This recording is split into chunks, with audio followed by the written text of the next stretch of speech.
Koppel, host of the Time for Coffee podcast, where you get first-hand career advice into the jobs and industries that interest you the most. And before we start today's show, I have a quick favor to ask you. If you haven't already, I'd be incredibly grateful if you give us a rating and a review on iTunes. And if you're like me, you need to do it now because you'll forget later and because it's the best way to help others who may be in search of career advice to find this free resource. So press pause if you haven't done it and do it right now. I'll wait. Thanks so much and enjoy today's show. Hey there, Java Junkies. Welcome to another K-Cup mini episode of Time for Coffee. By the way, K-Cups come in 3 sizes, single, double, and triple shots, or roughly 1 minute, 5 minutes, or 10 minutes in length. So if you don't have time to throw back an entire caffeinated career conversation, these K-Cup mini episodes of T4C can give you a quick caffeinated fix, whether you're on the go or you only have a few minutes to binge. So grab your mug and take a chug, because it's time for a caffeinated career triple shot K-Cup with my guest, Josh Levs. I totally don't want to lose any more of our listeners at this point, Josh, because they may be wondering why it's relevant for them. Right. Those who are still in school right now, or maybe those who've just graduated at this stage of their student life or their professional life, to listen to a story, to listen to an interview of a former journalist, and I know you still do journalism, who is today an expert on gender equality in the workplace. And I totally get that because honestly, at their age, I wasn't thinking about what it was going to be like to be a mother at age 22 or 23. And I certainly wasn't thinking about what it would be like to balance motherhood and work life. And I wish someone had spoken to me about this at that point, about what it's like to juggle both. What about you? Was this something you were thinking about?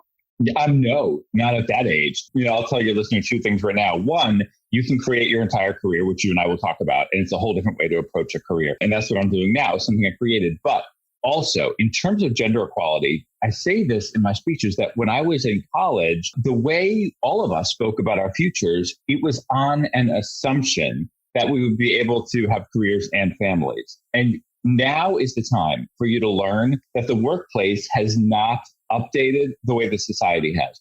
Workplaces will still push you, if you're female, to do the caregiving, will push you, if you're male, to not do the caregiving. And going to work for a place in which that's changing will benefit you. So you want to have your eyes open well before you ever have kids or anyone that you need to take care of. And I will share some tips with you during this conversation about how to spot a place that will make sure that you can have those options in your future. And I speak at tons of colleges and grad schools all the time. So I know this is important information for your cohort.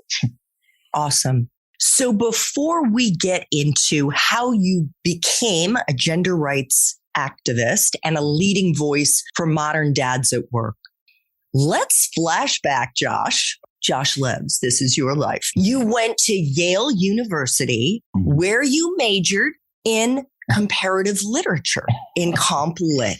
Did you know what you were going to do with that major when you graduated way back in 1994? So you had to choose a major in college. I had a feeling back then that I would never need that major for anything. And among the students, I was kind of known for being the lit major who never read the books. I just didn't have time. I was doing journalism. I was doing all these projects. I was so involved in things. I chose comp lit because it was the only way to take multiple classes taught in different languages. So at the time I spoke Spanish and Italian. I was learning some Hebrew. I wanted to take classes that were taught in different languages. And by doing that, quote unquote, comparative literature, where you're studying literature in different languages, I could sit there in class and converse in those languages. So that's why I did it. I had a feeling the languages would be helpful eventually, but no, my only focus really was to get the best experiences that I could in college, whether it was through classes or outside of classes, and then to take those experiences with me. But did you know at all what career you might want to pursue?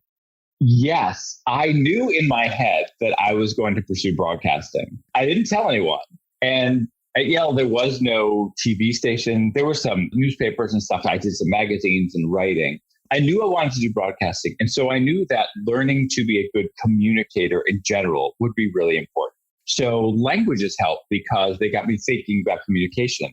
I spent part of my one summer at Gallaudet University in Washington learning basic sign language because I wanted to learn a whole different way to communicate. So I knew in my head that the more I learned about communications, the more I'd be able to apply those skills to broadcasting. But there were no broadcasting classes at Yale. It didn't exist. So I was just like, let's keep the skills and then I'll find a way to use these later on. Beautiful. So you mentioned all the other things that you were involved in. Could you share what they were, the extracurriculars, maybe internships, part-time or full-time jobs, whatever it was that you were involved in as an undergrad? And do you think in hindsight, any of them actually helped prepare you for the working world? And if so, how? Sure. So some of them did. I mean, I was doing writing for a bunch of magazines there, which meant I would also conduct interviews, sometimes with famous people who would come to campus to give speeches. So there was that. Yale happens to be a very drama-based school. You know, there's tons of actors there. It's where like all these professional actors who are child actors are also going to school and taking the train between New York and New Haven every day. So since there's so much drama there, I did take part in something called children's theater, where we would go off into the community and help kids learn to communicate through theater. And so I learned those skills as well. And then I wrote the book for a musical. And because there's all these talented people at Yale, I had all these people write the music, some of whom are now off like writing the music for the most successful movies and TV shows and Broadway shows in America. Wow. So, I was spoiled with the talent that I was around. So I wrote a children's musical. I wrote the book. And then, so I had that experience, and then we performed it, and then we brought it into the community. And what was it called? It was called Inside Out. And it was barely tangentially representative of environmental issues, but not in a clobber or you over the head kind of way. It was about using the imagination and unlocking the imagination. And I was able to see what it's like to create and have an idea and then bring it all the way to fruition. So we went from, this concept in my head to a musical that was being performed that spring and going into the community to I got a call from the children's something at the Kennedy Center asking about possibility. So I was able to see what it's like to go from 0 to 100 and put in all that work and also deal with egos, because when you're dealing with actors, I was directing. So there was a lot that I learned from that. And really, the more and more that I work in different types of companies these days, the more I see that your ability to communicate with people on terms that work best for them will benefit you in any career. So everything it took to get the writers for the music, to organize, bring it into the community, to get the physical space, to direct, to get the musicians, everything it took to make that happen, I still apply to this day. So in that sense, those interpersonal skills, those are crucial. Thanks for tuning in to this K-Cup mini episode of Time for Coffee. If you want to listen to our entire caffeinated career conversation, please check out the show notes for this episode. Thanks so much for listening to this latest episode of T4C.